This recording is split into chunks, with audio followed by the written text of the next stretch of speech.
Hello, bachcho. Let's see the question first. The question says that if number of nucleons increase, then binding energy per nucleon of nucleus A continuously increase with mass number B, continuously decrease with mass number C. First increase, then decrease with mass number D. Remain constant with mass number.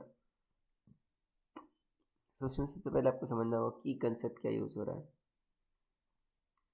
की concept is binding energy per nucleon.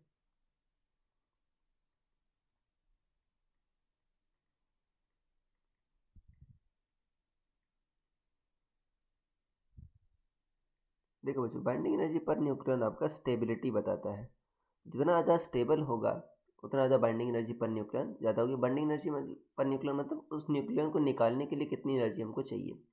तो आपने पढ़ा होगा stability diagram बच्चों. पहले ही आपका stability diagram ऐसे बढ़ता है.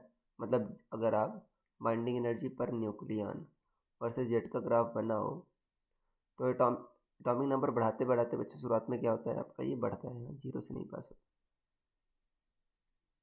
तो शुरुआत में बच्चों क्या होता है, ये आपका बढ़ता है. फॉर एग्जाम्पल आयरन की स्टेबिलिटी क्या होती है बच्चों, आपका मैक्सिमम होती है. तो आयरन तक ये बढ़ता है बच्चों. उसके बाद क्या होता है, फिर से घटता रहता है, फिर से घट जाता है. अब बीच में स्पाइक्स भी आते हैं, हम उसको इग्नोर कर रहे हैं फिलहाल इस क्वेश्चन के लिए. देखो, तो सबसे ज़्यादा बच्चों आपको मिडिल में रहता है. फॉर एग्जाम्पल आयरन वगैरह के लिए क्या होता है आपका मैक्सिमम रहता है. उसके बाद भी आपका घटता है बाइंडिंग एनर्जी पर न्यूक्लियन, और उसके पहले भी घटता है. तो बच्चों जो आपका जेड अगर कम है फिर भी आपका एटम अनस्टेबल रहता है, और जेड अगर बहुत ज़्यादा है फिर भी आपका स्टेबल रहता है. तो अगर कम है बच्चों तो दो आपके एटम्स मिलकर न्यूक्लियर फ्यूजन करके हम क्या बनाते हैं, वो आपका मिडिल जो भारी थोड़ा एलिमेंट बना लेते हैं जिससे बच्चों स्टेबिलिटी बढ़ जाए. और अगर बहुत भारी है बच्चों एटम, मतलब ज़्यादा ज़्यादा आपका जेड है, तो वो ब्रेक होता है, यहाँ पर फ्यूजन होता है.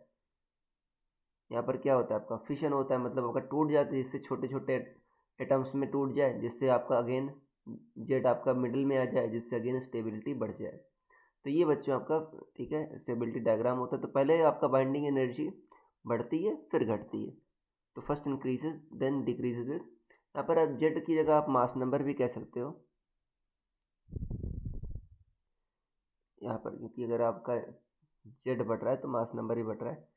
तो यहाँ पर बाइंडिंग एनर्जी पर न्यूक्लियन और मास नंबर का ग्राफ बनाओगे तो क्या होगा, पहले आपका बढ़ेगा बाइंडिंग एनर्जी पर न्यूक्लियन, फिर से घटेगा. तो आपका ऑप्शन सी सही हो जाएगा. So I hope you understood it well. Best of luck.